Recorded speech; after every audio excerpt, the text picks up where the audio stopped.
Päivän poisto ja tänään mulla lähtee tällainen mekko, mitä mä oon käyttänyt, kun mä oon ollut kaasona vuosia sitten ja ei oikein muuta käyttöä nyt ole löytynyt tälle mekolle, joten tämä saa tällä kertaa nyt lähteä.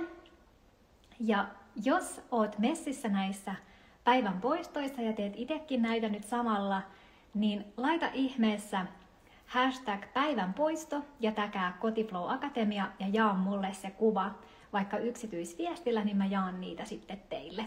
Hei, ihana kun tulitte linjoille. Tämän päivän poisto on tämmönen mekko, mitä mä oon käyttänyt muutama vuosi sitten, kun olin kaasona, mutta sen jälkeen ei oo enää ollut sille käyttöön, niin tää lähtee nyt sitten sinne myyntiin.